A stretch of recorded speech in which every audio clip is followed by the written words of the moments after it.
Hey guys, Dale Bateman here. On today's episode of Build Your Success Online, I'm going to tell you things to consider before forming a joint venture. Please stay tuned.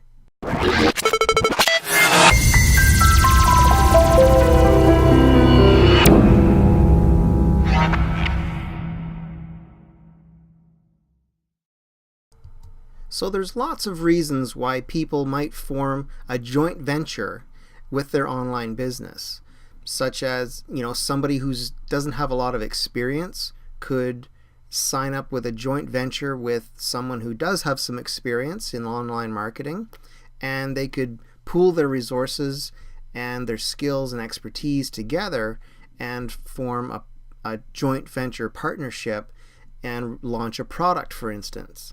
Lots of things can happen.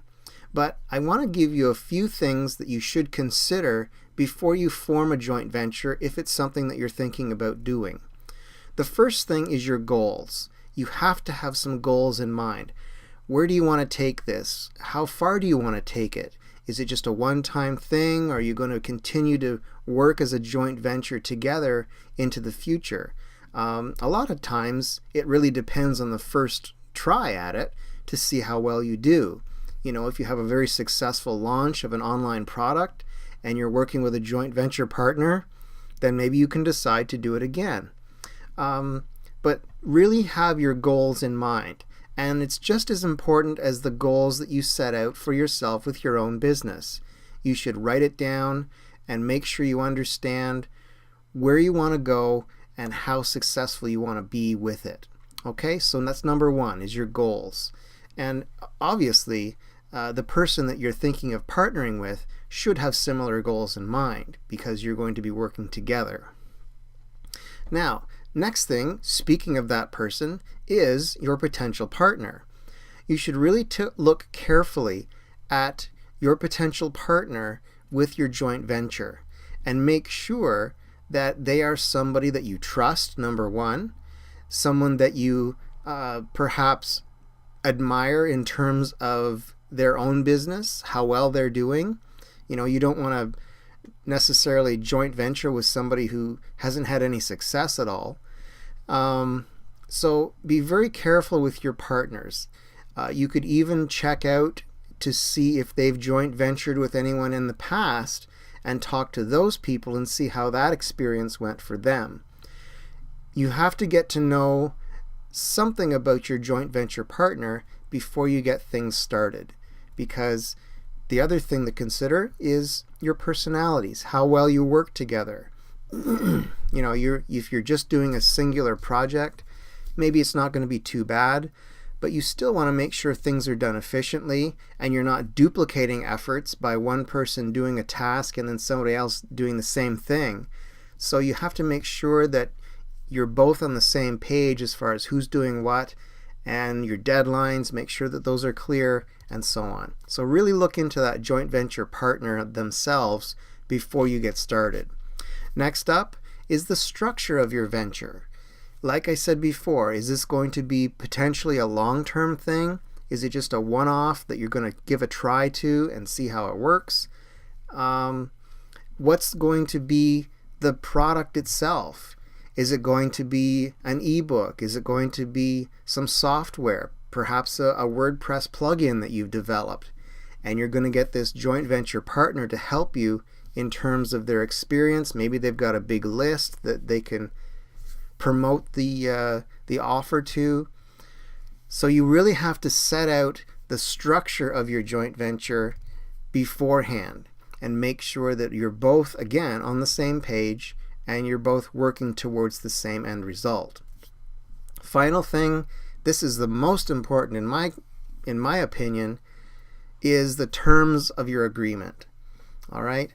You have to set out some sort of terms, even if it's just something as simple as, we split things 50-50, whatever the case may be.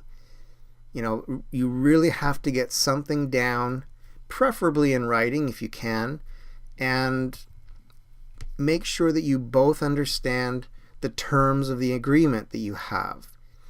If you're both doing an equal amount of work or contributing an equal amount to the joint venture, then it makes sense that you should split the profits that come from it. If one partner is doing a little more than the other, like I said, maybe one has more experience, so they're able to do a little more, and the other one is more of a learner, then maybe you do more of a 60-40 split or a 70-30, whatever the case may be. Whatever it is, make sure you get it down and you both understand those terms before you get into the joint venture.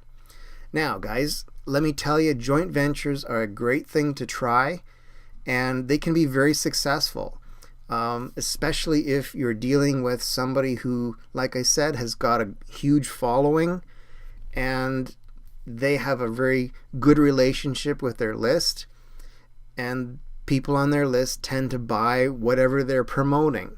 This can be a great thing for you if you're the one who perhaps brought the idea to them about doing the joint venture. Then hey, it can be really great for you. You can start building up your list because in the terms of your agreement you can set it up so that anybody who opts into the list for the product or service that you're selling with the joint venture is added to both people's lists, and that way you can make sure that you're getting something long term out of this joint venture situation. In any case, make sure you do your homework, check your goals, make sure that you both are understanding what they are, check into your partner, make sure they're reliable and going to be able to pull through for you when you need them, when you're launching your product with your joint venture. Check out and make sure you understand the structure of your venture, how it's going to work, and get some terms of the agreement written up so that you both understand what your tasks are and what has to be done when, and how you're going to split up the profits. So guys, I hope you'll give joint ventures a try, and I hope these tips have been helpful for you. If you like these videos, please subscribe to my channel, share the video if you wish, and click over to my blog at buildyoursuccessonline.com and see what else I have to offer. You can grab my free report there, join my list, and I've got content coming out literally daily that'll help you build your success online. So until next time, my name is Dale Bateman from buildyoursuccessonline.com, and I'm wishing you a fantastic day. Bye for now.